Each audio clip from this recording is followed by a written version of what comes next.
Tụgharịa n'Igbo.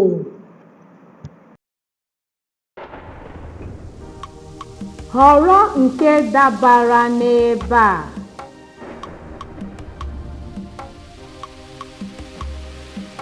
Ndị iche azụ. Ụfọdụ ihe nwere n'Igbo bụ elu, ala, mmiri, ọkụ, nnukwu, obere, ìhè, itiri, ojii, ọcha, mma, njọ, ogologo, mkpụmkpụ, ibu, rigirigi, iwe, ọṅụ, ọchị, akwa, onye ọcha, onye ojii, okenye, nwata, ezi, ime, anụ ụlọ, anụ ọhịa, ihu, azụ.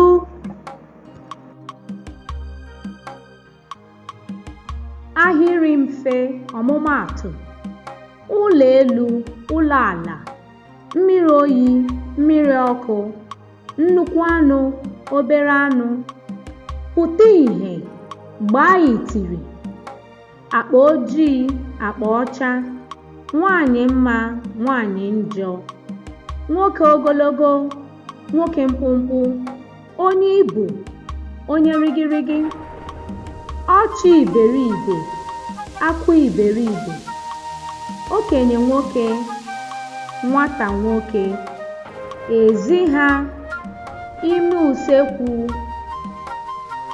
ihu m, azụ m.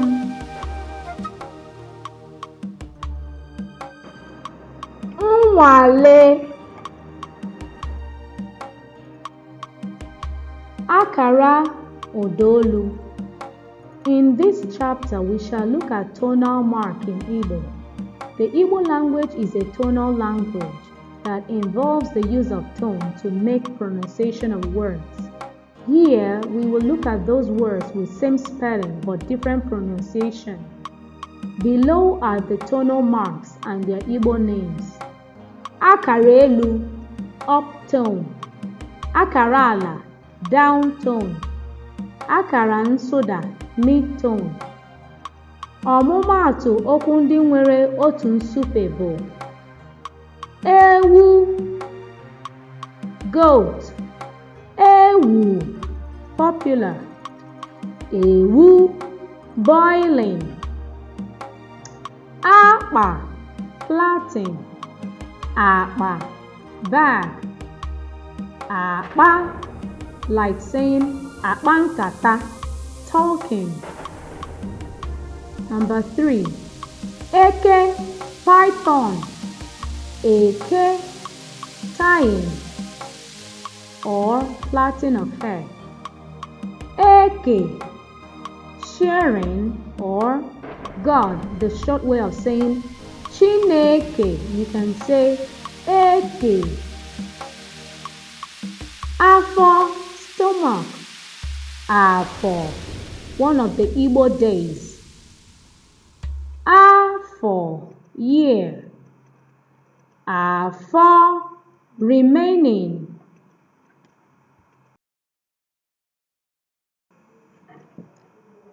Enyi, elephant. Enyi, friend. Enyi, climbing. Enyo, peeping. Enyo, mirror. Esu, millipede. Esu, pounding, like egusi or other things that are in small quantity like crayfish or pepper. Efe, worshipping or passing by. Efe, flying. Efe, clothes. Azụ, fish. Azụ, buying or back, human part of the body, which is the back. Agwọ, snake. Agwọ, clearing like gutter.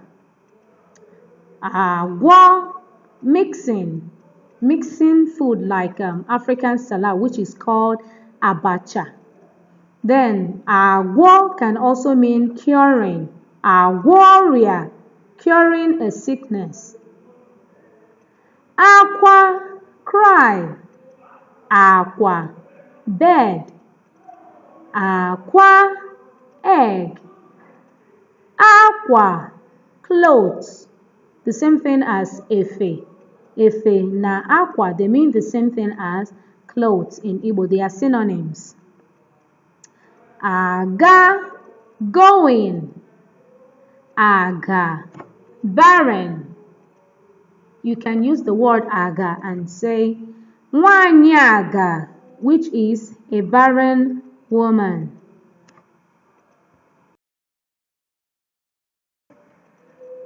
Esi, following from.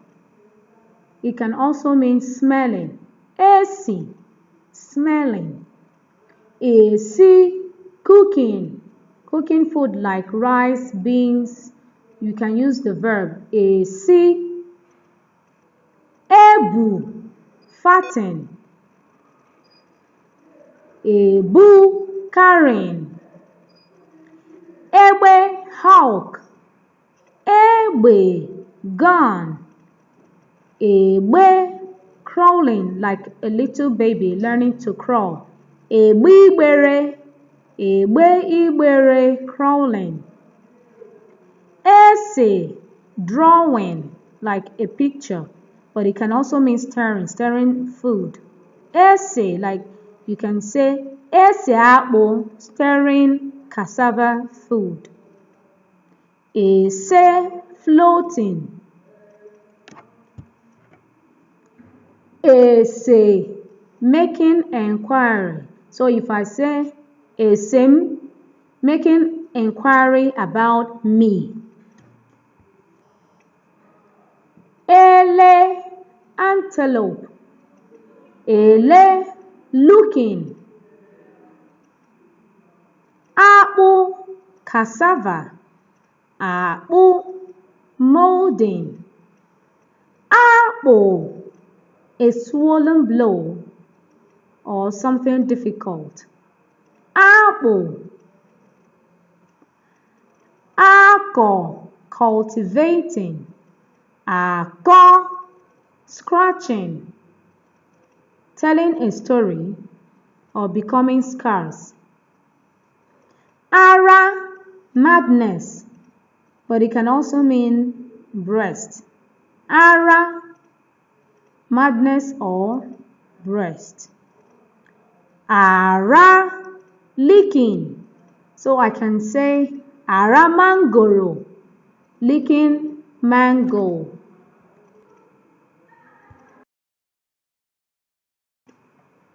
Nkọwa onwe, ọmụmaatụ. Aha m bụ Akụnna Nwigwe. Abụ m onye Igbo. Adị m afọ 11. Ebi m na Naịjirịa. Abụ m nwa nke abụọ. Aha nna m bụ Maazị Nwigwe. Aha nne m bụ Oriakụ Nwigwe. Ana m agụ akwụkwọ na grammar school. Nri na-amasị m bụ osikapa. Ihe na-amasị m bụ ide akwụkwọ. Ụmụnne m dị 6. Abụ m onye ụka. Ezigbo enyi m bụ Aisha. Ọ bụ onye Awụsa. Ọ maara akwụkwọ.